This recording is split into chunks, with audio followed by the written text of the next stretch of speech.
Buenas tardes, bienvenidos a la entrevista del día aquí en Lancelot Televisión. Hoy vamos a hablar de escuelas rurales o lo que antes también se denominaban escuelas unitarias, esas pequeñas escuelas en poblaciones más pequeñas que por condiciones, sobre todo más en el pasado, por cuestiones de movilidad o de otras condiciones, pues obligaban a los chicos a estar en esas escuelas pequeñas que luego hoy en día tienen como una especie de encanto y hay como una especie de revival, hay gente que les reivindica y con una persona que les reivindica vamos a hablar hoy. Él es Chano Acosta, él es el coordinador del colectivo de escuelas rurales de Lanzarote, en el que bueno, también, el otro día también venía a Lancelot Radio y hablaba un poco de que ya se abren los plazos de matrícula, que también para los que aquellos que quieran educar a sus hijos también de una manera más auténtica, pues lo puedan hacer. Sin más dilación pasamos a hablar con Chano Acosta. Chano, ¿qué tal? ¿Cómo estás? Hola, ¿qué hay? Buenos días. ¿Todo bien? Ahí vamos. Todo bien. Venga, vamos allá. De entrada, para que la gente se haga un dibujo, ¿cuántas escuelas unitarias o rurales hay en Lanzarote? ¿Y cómo es la definición de qué tiene que ser para que sea una escuela rural? ¿Por qué tiene que crearse esa escuela con esa dimensión y demás? Comenta. Ahora mismo hay 13 escuelas. 13. Repartidas en los municipios de Yaiza, San Bartolomé, Tinajo, Teguise y Aría, en Mala. Bueno, pues en primer lugar lo que tiene que ser es una necesidad de la población que haya una escuela, que se requiera una escuela para ser abierta. Porque que haya niños, vamos. Que haya niños. Entonces eso se estudia por el mapa escolar y luego también depende de la demanda fundamentalmente de la demanda de la familia y en algunos casos también nosotros pues haremos hincapié para que la administración sea consciente, pero fundamentalmente es si los padres, se abrirá una escuela si los padres son conscientes de que ahí se requiere una escuela. Porque claro, trasladar a un niño de una población a otra, un niño de 3 años, pues me parece un poco aberrante, ¿no? Y por eso debe de estar en ese núcleo ese tipo de escuela. Por ejemplo, tal vez Órsola, ¿no? Que para mí, Órsola, con la población que tiene, creo, que debe tener una escuela propia para no dirigirse. ¿Hasta dónde tiene que ir? ¿A Arrieta? A Aría. En principio van a Aría. Creo que van a Aría. Claro, y eso tarda porque tienes que... Creo que van a Aría, en principio, por lo menos ese era bueno, aunque vayan a Arrieta, o sea, sería igual de lejano por lo pronto, o sea... Claro, pero además, el tener una escuela en una zona de ese tipo, eso es un foco de cultura, es un foco de iniciativa hacia los padres. Eso para mí es muy importante, una escuela en una localidad tan grande como esa, y en las que tenemos nosotros también, porque está la escuela viva, está la escuela activa. Sí, ¿no? Y además como muy más integrada en el pueblo. Exacto. Para que nos hagamos una idea, dinos las poblaciones que tienen escuelas unitarias. Lo digo porque... Sí, mira, te digo las escuelas, en Las Breñas hay una. Las Breñas. En Mararía, en Femé hay otra que se llama Mararía. Luego está en San Bartolomé, en Montaña Blanca, María Auxiliadora, y en Güime propiamente. Luego la de Tinajo sería en La Vegueta, que hay una en La Vegueta, y el Cuchillo. Luego ya tenemos a Teguise, que está Tao, Muñique, So, Caleta, Nazaret y Los Valles. Claro. Y luego ya que nos queda la última, que sería Aría, que sería Las Mercedes, que está en Mala. Claro. Vale, entonces, el criterio además de tener que ser una población. Luego, yo te comentaba también en la red el otro día, ahí habrá gente que puede decir, oye, pero es que se puede coger, no sé, desde Montaña Blanca a San Bartolomé, una guagua de ruta, pero tú venías a decir un poco como que la gente no quiere, que la gente del lugar quiere su escuela en su sitio. Su escuela en su sitio, sí. Nosotros, ¿Por identidad o por...? Sí, mira, cuando se cerró el SEI de Seguite, que estuvimos reunidos ahí, los padres, pero no los padres de los niños, sino los lugareños, decían, por favor, que no se cierre esto porque el pueblo se muere. Y en cierto sentido tienen razón porque vean, bueno, que donde hay niños hay vida, ¿no? Y hay actividad y eso hay que fomentarlo. Se fomenta, ya estamos digamos, descompensados respecto de lo urbano por lo que se oferta culturalmente, deportivamente, pues que la escuela compense esas desigualdades en la medida de lo posible. Y en eso estamos nosotros. Tenemos un proyecto incluso unos proyectos de proyecto educativo para que, hablando con el Cabildo, presentando proyectos para que esas desigualdades que en Arrecife se pueden encontrar, fundamentalmente en Arrecife y a lo mejor en Teguise y en grandes poblaciones, también esté en las escuelas rurales, teniendo en cuenta que no se va a hacer teatro todos los días, pero sí se puede hacer una vez a la semana, se puede hacer deporte una vez a la semana, coordinándolos con todas las escuelas. Claro. Y eso es importantísimo, porque ha quedado claro que las grandes aglomeraciones, no solo de colegios, pero además de colegios, de ciudades, eso es un fracaso, porque el sentimiento de pertenencia no se tiene. Claro. Y si nosotros abogamos por un sentimiento de pertenencia en las escuelas, pues seremos como mínimo más, a lo mejor también incluso más ecológicos. Sí, ¿no? Y el sistema ese de sentirse orgulloso del lugar de donde eres y la identidad y la exacto, es muy importante. ¿Cómo se enseña en una escuela unitaria? Porque claro, tú vas a un colegio, tienes una misma maestra, pero cada uno en su clase. Aquí ya empiezan a mezclarse gente de distintas edades. ¿Hasta qué diferencias de edades pueden tener? ¿Cuántos alumnos puede tener un profesor? ¿Cuántos profesores hay de distintas materias, si las hay? Mira, en la escuela ahora mismo ya empezamos ya el curso que viene, hay una hoja de ratio. Por clase, digamos, para entendernos, por clase o por grupo, hay un máximo de 14, ¿vale? Los que van de 3 años a sexto, de 3 a 12, de 3 años a 12, pues ahí serían también 14, en principio 14 niños máximo, mezclados según los niveles y según las edades. Pero es que si nos encontramos en una escuela normal, digamos por llamarlo normal, en el que todos los niños con una edad cronológica tienen la misma, los niveles de madurez y los niveles de interés no son los mismos. O sea, nos podemos encontrar, evidentemente no es lo mismo un niño de 3 años, por lo que un niño inmaduro de 8, ¿no? Pero vale, ¿cómo lo llevamos a la práctica? Pues simplemente una cuestión común, un problema común, una situación de aprendizaje común en el que se explique lo más grueso, si estamos hablando de la población o del pueblo, o del pueblo, pues hablaríamos de ese tema, iríamos todos a verlo, y ya los grandes podrían incluso explicarle a los chicos, porque cuando los tutores son tutores de la misma edad, del mismo par, ¿no? Digamos, el aprendizaje se afianza y el niño más pequeño también aprende mucho del mayor. ¿Y son solidarios los mayores con los niños? Sí. O luego al revés, que son no abusones, pero sí se los vacilan un poco? Tienen un sentimiento de ayuda. Como de hermano mayor. Sí, tienen un sentimiento tremendo. Y eso, pues eso se te pone la piel de gallina cuando tú ves cómo tienen cualquier cosa y lo ayudan, cualquier cosa me refiero incluso a caídas y tal, se desviven por... Es digamos que un sentimiento muy cercano. Y eso al fin y al cabo, estábamos hablando el otro día también sobre el tema de las gestiones de las emociones. Eso es muy importante porque es, desde mi punto de vista, casi más importante el tema de las emociones que el tema académico, por llamarlo, que las emociones también son académicas, pero por llamarlo el sobresaliente, el notable, porque de esas emociones saldrán notables. Sí. De las emociones positivas saldrán notables, de las negativas tal vez no. Sí, porque claro, es que uno lo piensa a lo mejor, ¿qué vinculación tiene a lo mejor un chico de 11 años con uno de 3 o 4 que nunca lo habría conocido tanto en un colegio tan grande, y a lo mejor hace comunidad, hace comunidad en el lugar, y cuando lo ve, pues...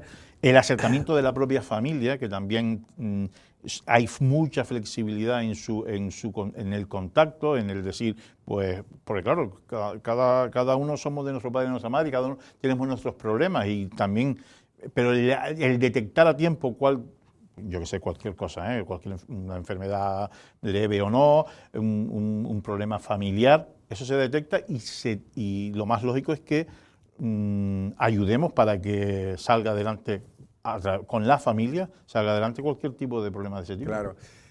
Me decías que el DESO, decías en la radio el otro día, llegaba a tener un aula de 5. 4. No, tenía un centro, el centro tuvo 4 grupos, 4 clases, 4. Tenía una de infantil, primero y segundo, una clase, tercero y cuarto y quinto y sexto. ¿De cuántos alumnos cada uno? Pues eran mayores de los que estamos ahora, ¿eh? Ese colegio tuvo 59 alumnos en total. O sea, apuraba esos 14. Sí, 14. sí. No, la pregunta, yo me pregunto, ¿y cómo hace el profesor? Porque el profesor en una hora lectiva tiene a un niño de 3, de 4, de 5 y hasta 12. ¿Cómo, si ya es difícil controlar en una clase en la que todos tienen que hacer lo mismo, cómo va dirigiendo o orquestando eso? Claro, en principio todo es flexible. No podemos decir ahora hay lengua y ahora en el horario está. Pero todo es, como en cualquier sitio, es flexible porque no puede ser de otra manera. Pero es mucho más flexible y se da pie a que el profesor en realidad es un gestor de los tiempos, un gestor de la materia, un gestor de la realidad que se vaya a transmitir. Y los alumnos son los creadores de esos contenidos, ya sea por rincones, ya sea por debates, ya sea por alguna actividad, yo qué sé, plantaciones o lo que sea. Ellos van realizando y luego, o sea, un mismo contenido tiene diferentes niveles según las edades. Ah, vale. Sí, que... Vale, sí, puede ser... como si Hombre, el trabajo es más complicado. Lo que pasa es que nosotros intentamos, y desde el colectivo de escuelas rurales intentamos, y esa es la labor más bien de coordinador, que haya una colaboración entre el profesorado del mismo nivel. Porque si todos hacemos lo mismo, o sea, si todos nos ayudamos en hacer un mismo fin, pues el trabajo es menos costoso que si cada uno lo hace, ¿no? Claro. Y de eso se trata, que en el colectivo, que en el centro sede, que está en el islote, pues trabajemos de esa manera más de cooperación entre nosotros. Claro.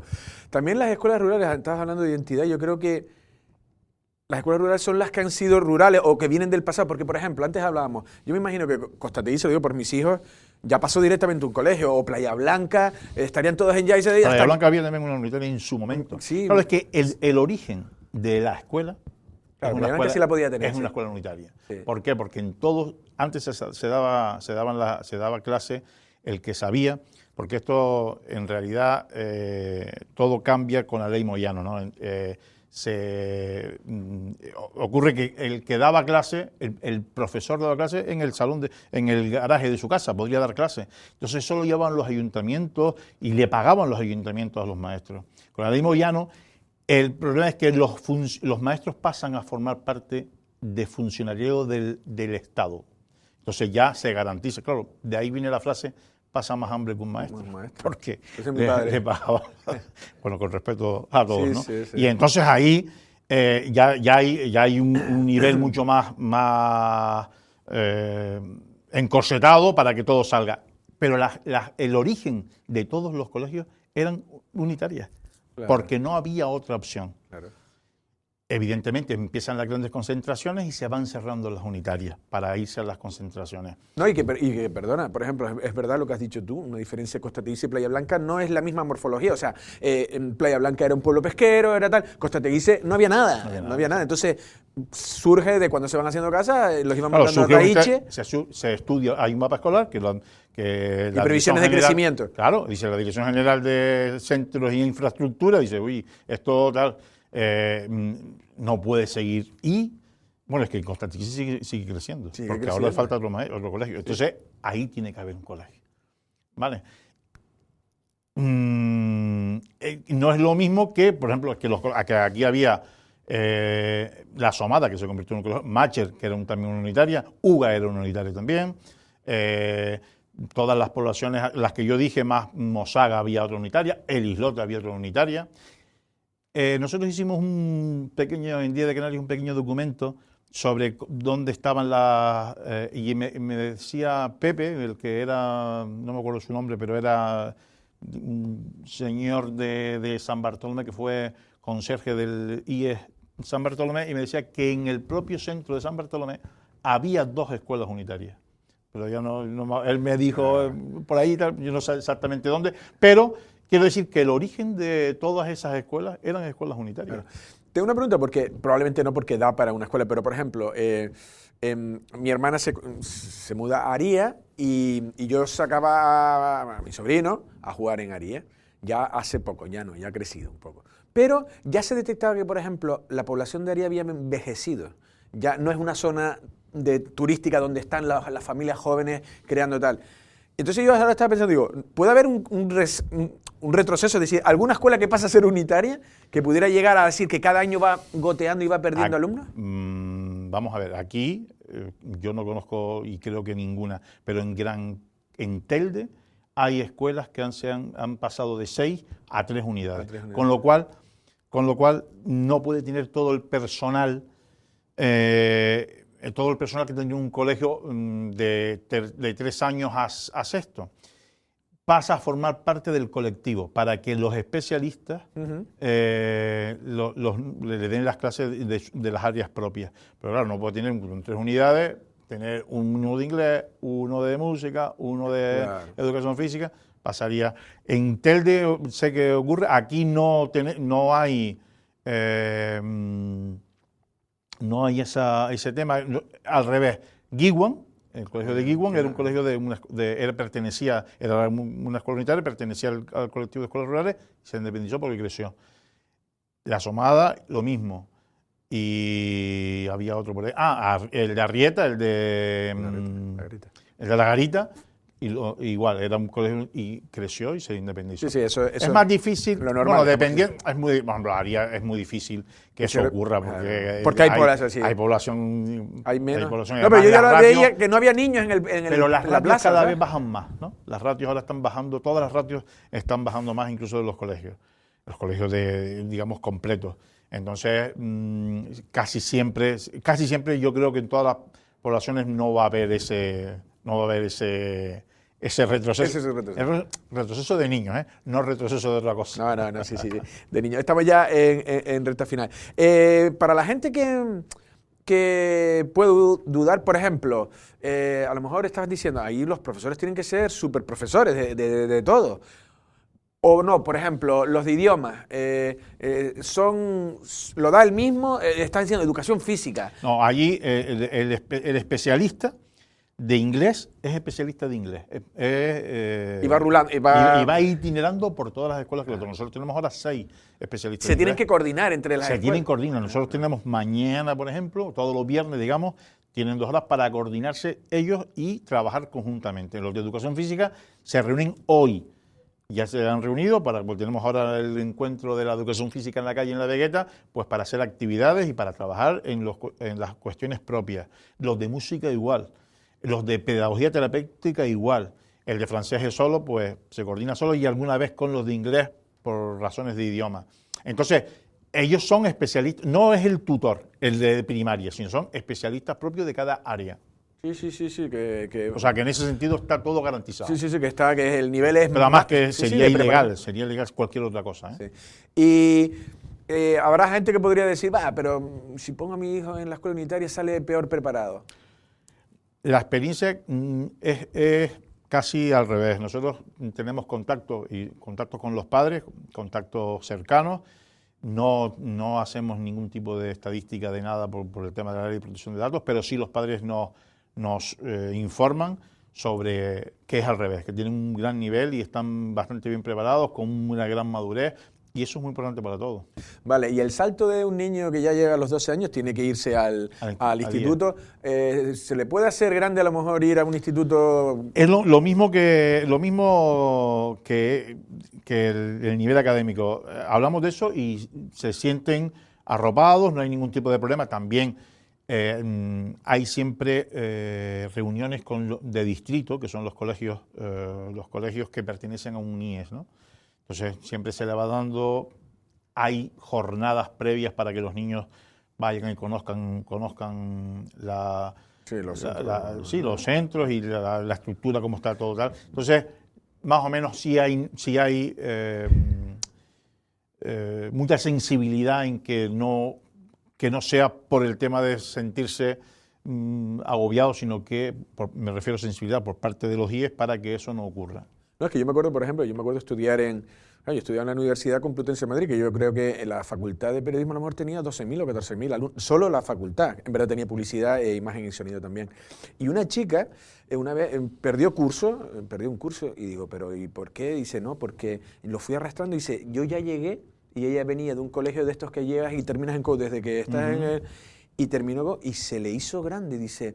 Y yo digo, pues la verdad que yo no, yo fui a un instituto en Las Palmas, hablamos de Isabel de España, que tenía 2.500, y me acuerdo que eso no me llamó nada la atención, pero que, por digo, que claro, haya un niño de 12 años en un momento determinado puede estar, pero me imagino que no, que al revés, y si no, que espabile, ¿no?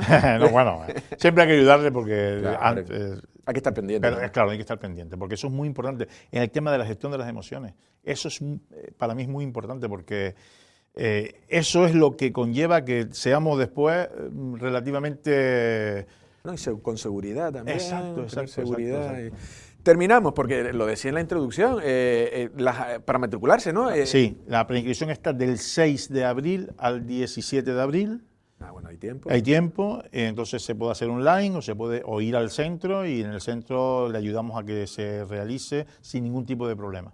Que vayan al centro. ¿Hay alguna forma de contactar o algún teléfono? Los colegios, los centros, el teléfono de los centros y si no el mío, que yo lo tiene todo el mundo. Eso lo decías el otro día en la radio y si no me imagino que Escuelas Rurales de Lanzarote. Sí, tenemos en el blog, ahí tenemos todo, no hay problema ninguno. Claro que sí. Bueno, pues nada, esperemos que... Yo me imagino que las escuelas están bien, bien armadas y corren de buena salud. Yo creo que sí. Bueno, sí. Y entonces, pero siempre tiene que estar al pie del cañón. Siempre tiene que estar al pie del cañón para que la cosa, y con los compañeros que son muy competentes en este tema. Ahora mismo me estaba llamando la directora de la Breña, que incluso está de baja, pero a ver si podemos solucionar. Sí, no hay ningún problema. Hay que estar ahí para que lo que no se solucione por un lado se solucione por otro. Seguro que se soluciona todo. Chano Acosta, ha sido un verdadero placer. Muchísimas gracias. Gracias a ustedes. Gracias. Bueno, pues ya escucharon y vieron a Chano Acosta, coordinador de las escuelas rurales de Lanzarote, esas 3 escuelas, esas escuelas pequeñas que sacan a los chicos para adelante y que la verdad que los niveles de educación en Lanzarote son más que óptimos y ha explicado esa forma particular en la que esas clases, en la que el profesor pues combina distintas velocidades, por decirlo de una manera, pero que luego, que no se crean, las especialidades están perfectamente cubiertas y coordinadas. Un profesor de inglés o de francés o de educación física, pues se van turnando por los distintos centros y nada, ya lo saben, ustedes si les toca por lugar y quieren, pues en ese caso ya lo dicen, pues busquen en coordinación de escuelas rurales o si no, pregunten por el teléfono de Chano Acosta que seguro que se lo dan. Nosotros nos despedimos, pasen una feliz tarde.